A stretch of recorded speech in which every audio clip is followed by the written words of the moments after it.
I want to start back in 2020 and November. You turned pro, right in the smack dab of the chaos, the outrage, the pandemic. You know what I mean? How was that time for you? Man, after my last amateur fight, well, before my last amateur fight, pandemic struck and really put a damper on where you could go, when you could go, and stuff like that.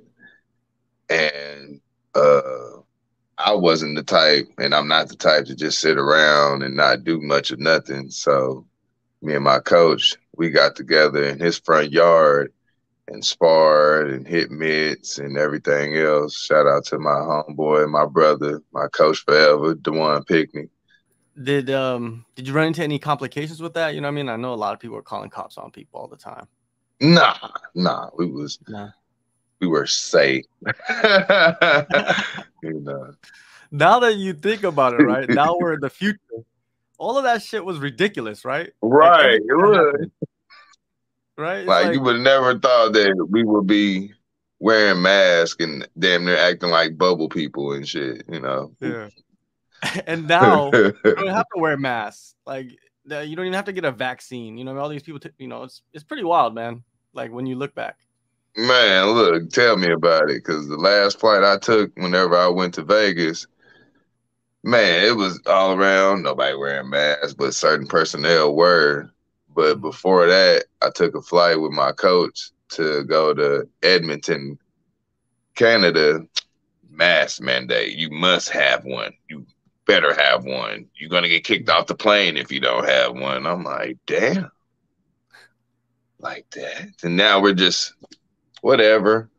Roller coaster, man. Roller coaster ride. But now we're getting back to normal. You know, there's shows all the time. UFC's going on. You're going to be on the Contender series. Going back to, you know, the start of your pro career, man. Once you started your pro career, it's like you just knocking off dudes back to back to back to back to back. Like riding that wave, how was it? Man, I ain't gonna lie. It was as big-headed as it seemed. I ain't gonna lie. I was just like, yeah, I'm winning all these fights. I'm feeling untouchable. Nobody can't mess with me. And yeah, and started not taking my training serious and showing up late and not doing what I was supposed to do, and ended up getting a result that I didn't want. My my first loss in my pro career, not taking it serious, you know, not taking the individual serious, just not taking what I have in front of me serious. It's like, man, shoot, I can just whoop dudes and not train as hard. I'll be all right. But no, reality check. No, yeah. That's not how it works. Well, it's good to have the reality check before you actually enter the major promotions, right? Because I give the best example is Ronda Rousey. When she lost her first fight, she got the reality check. What happened to her? Man, you see that. Devastating effect, right? Exactly. Some people come back from it. Some people don't come back from it, you know. And for you, you know, when you were coming back from that loss, was it easy for you to come back from that loss, or did it have a huge impact on you? I've done this before in my amateur days and reflected on the time that I done it then and applied to how I'm living now, never to let that happen again, and always go 100% in on my training plus more inside and outside of the gym. And it just taught me a lesson of humility. Like anybody can get thrown off their course if they're not doing what they're supposed to do, if they're not being consistent the way they're supposed to be. You have 7 victories. Which victory do you feel like you felt the best, you performed the best, you just were the best version of yourself? Man, out of my pro career or out of my amateur? Yeah. Pro. Or both? Pro. Oh, pro. Let's see where I felt my best. I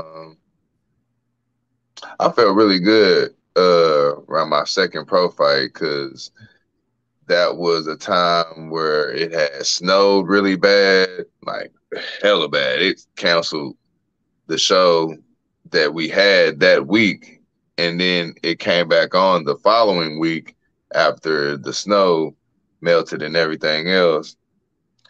And I was getting my Rocky on, you know what I mean? Running in the snow, making sure I had got to the gym and got my stuff, and came back home because I had a punching bag at the house at the time, but I had put it in the gym for extra equipment.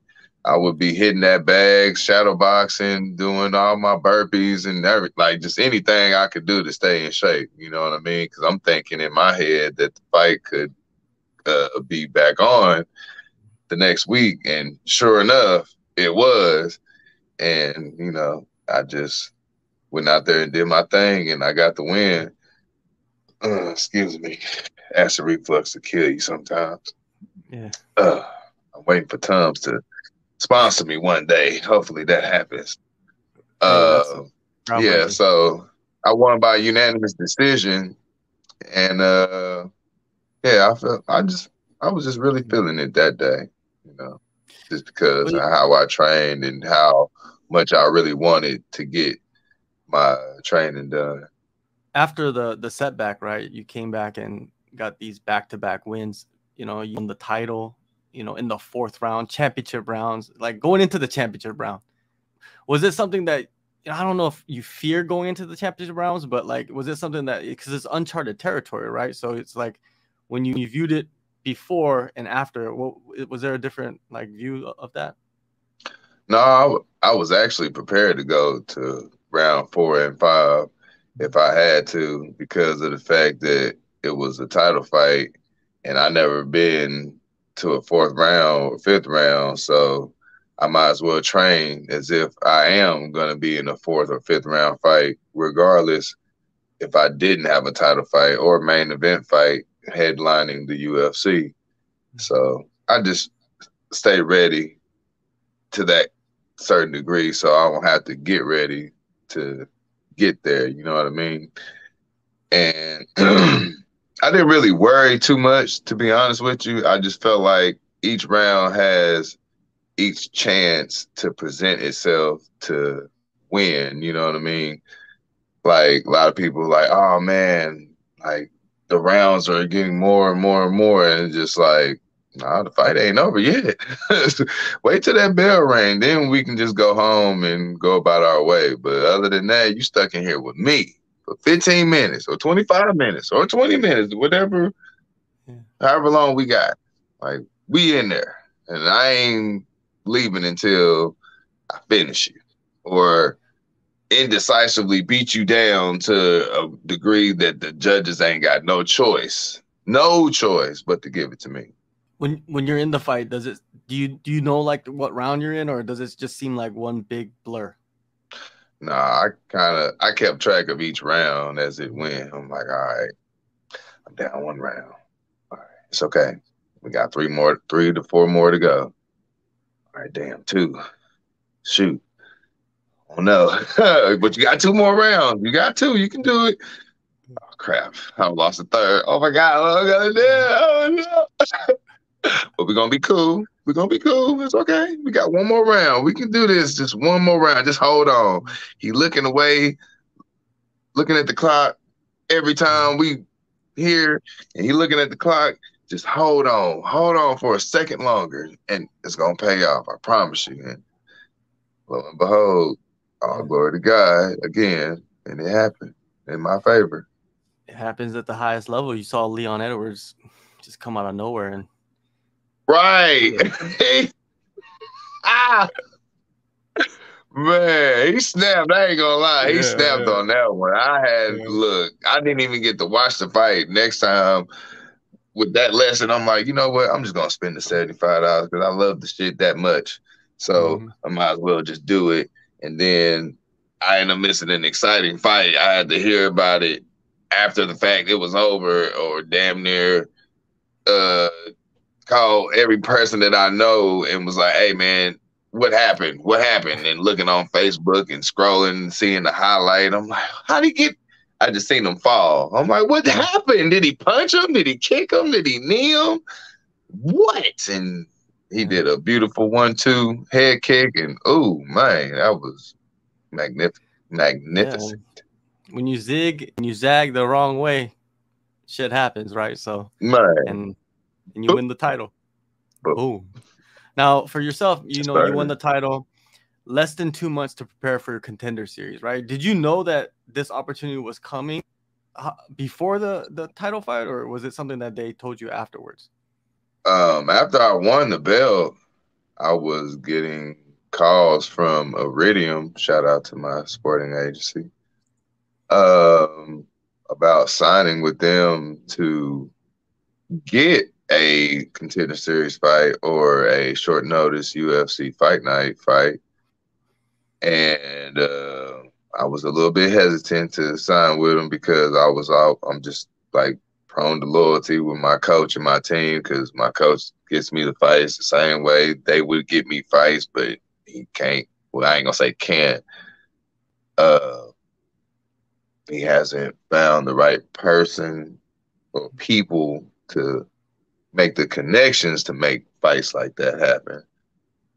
But knowing how we came to UFC, CFFC, and won the belt, then all the opportunities just flooded my phone. Like, hey, we want you to sign this. Hey, we want you to do.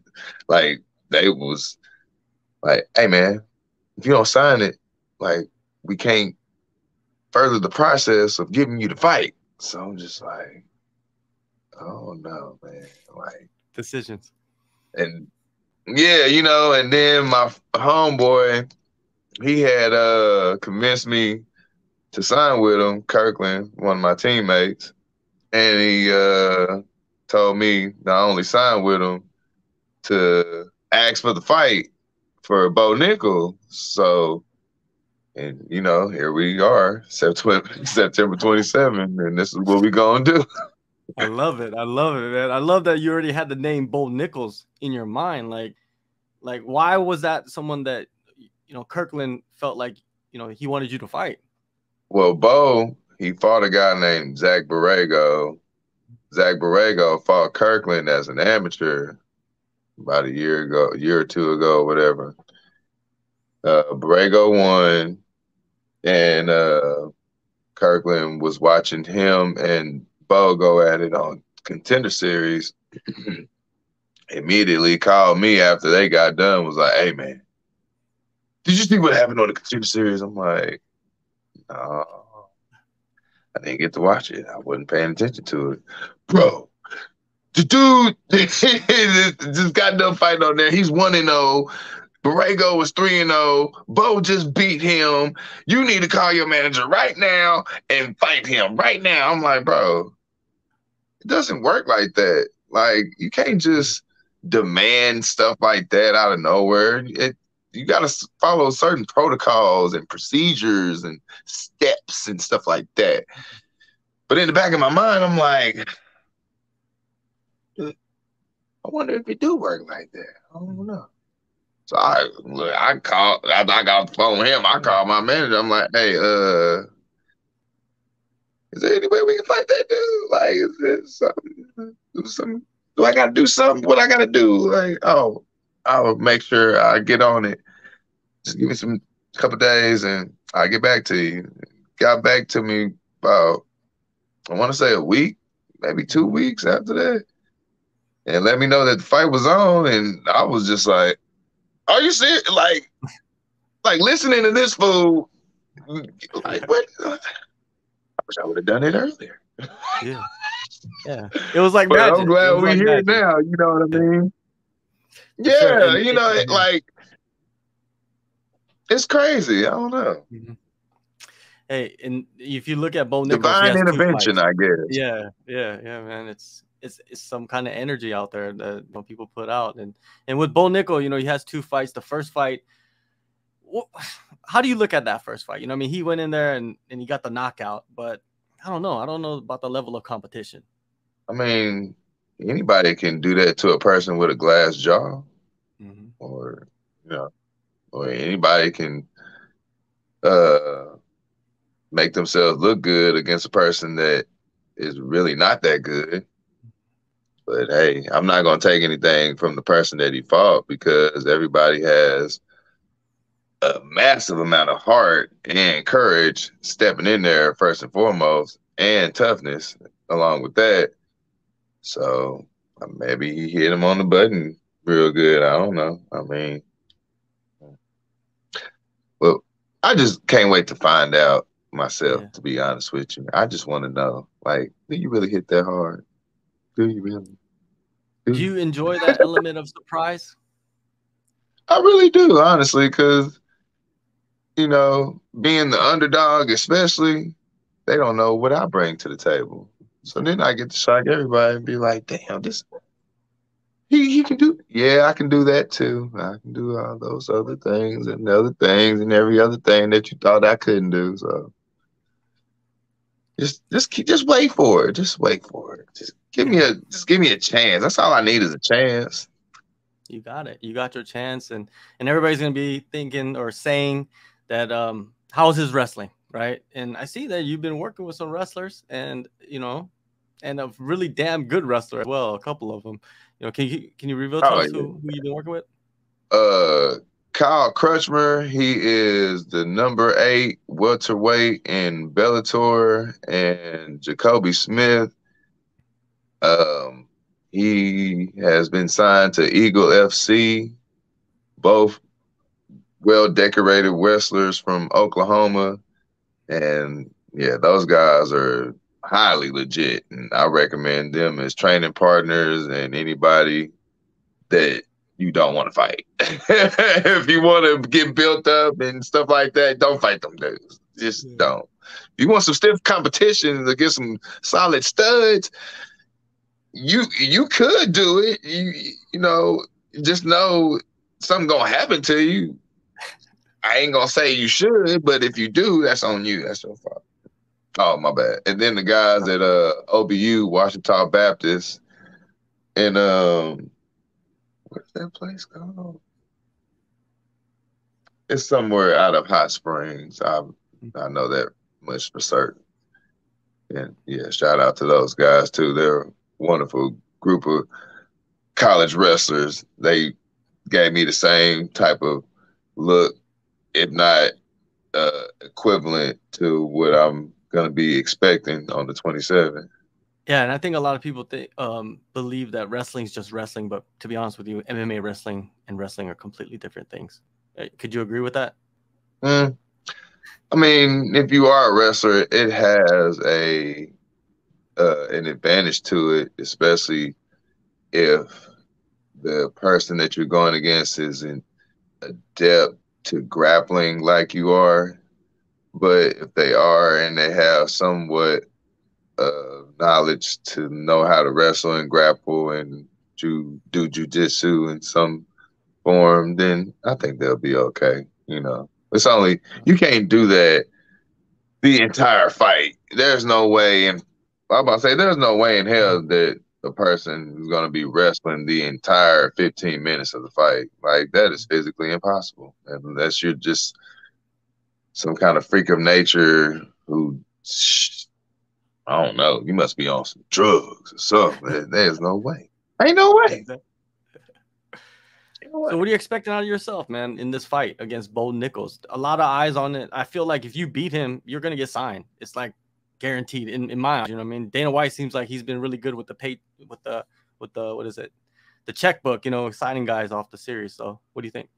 Man, look, he ain't gonna have no choice but to put that contract in my dang palm for real. Cause, like, come on, what do I need to do? Like, everybody been on this dude Jock since they found out the announcement. They ain't gave me no respect. They just looked at me just like some Joe Schmo that he's gonna step on to get there, and I'm just like, I'm just chopped liver over here. Ain't you just, I ain't nothing to be reckoned with or nothing. Damn. Like, I don't get no credit. Whatever. Like, but I plan on showing why I was chosen for this fight, why I'm gonna upset the whole Bo Nickal fan base, and why I'm gonna be the reason that the earth is gonna be shocked beyond belief, electrified that this guy right here from Hot Springs, Arkansas, managed to beat a high profile wrestler that everybody said I couldn't beat, or nobody thought that I could. September 27th, man, we get to find out. Contender Series, Las Vegas. Donovan, man, I appreciate the time. And yeah, man, all the best in this fight. There's going to be a lot of eyes on you, and you go out there and you do your thing. That just boosts you tremendously. Yes, sir. I sure appreciate the invitation to speak with you and to express my side of the story on this platform. I really appreciate that. And man, I can't wait to get my hands on him and get myself in that arena and just, woo. I'm getting all excited about it right now, just thinking about it. Man, I can't wait.